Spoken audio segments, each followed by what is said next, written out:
What do you say, Adam? I might have a couple of coughs through this, so you'll have to bear with me if I do. I was hoping they would have mowed back here. Anyway, it's not my place to complain.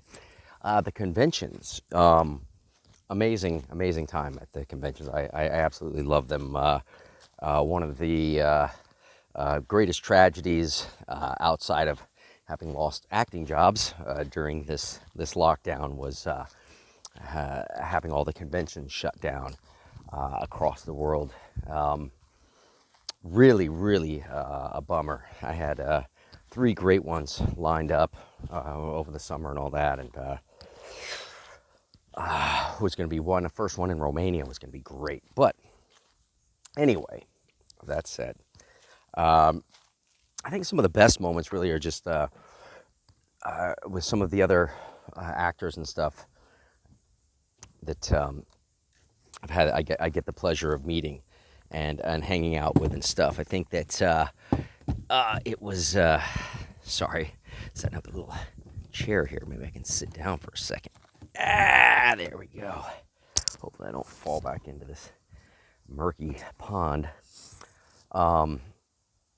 Yeah, hanging out with William Shatner was that was a big highlight. I mean, you get to meet so many different actors at these conventions. Some of them are some of the more famous ones are kind of get separated off on their own and everything. But Will Shatner, just such a great guy. I mean, such a cool, humble dude, funny, approachable, sarcastic. He was that was one of the highlights of doing these conventions, was getting to sit down and have a chat with him. The other greatest highlight from these conventions was getting to hang out with like 5 of the midgets from Time Bandits, dwarfs, little people. They were just amazing guys.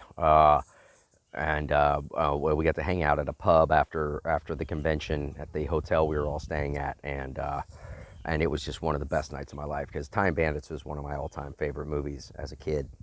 As far as weird scenarios, the strangest was I was at a predominantly a Star Trek convention, and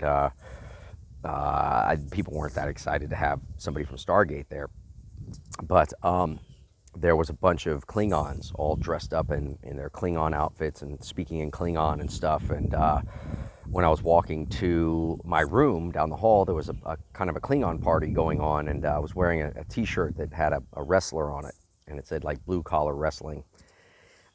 And this giant 6'5" Klingon, 300 pounds, decides that I shouldn't be able to wear a wrestling shirt if I don't actually wrestle, and proceeded to attempt to wrestle me down in the hallway of the hotel, and I managed to escape. And as I was running down to the it wasn't a real violent wrestle. It was more of like a hilarious type of wrestle, but it was just bizarre. So I run down to the elevator that I had got on, and I get in the elevator, and I'm like pushing the lobby button as fast as I can, and it just like, it's not closing, because it takes time, and he's slowly getting up off the ground and lumbering towards me, and it was just one of those moments straight out of a horror film, where the gigantic drunken Klingon is coming right at me, and just as they're about to get to the door, it just closes and then starts going down.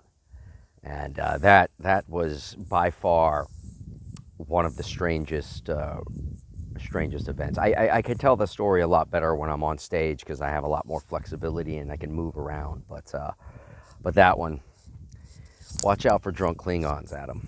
That's all I have to say. Watch out for drunk Klingons.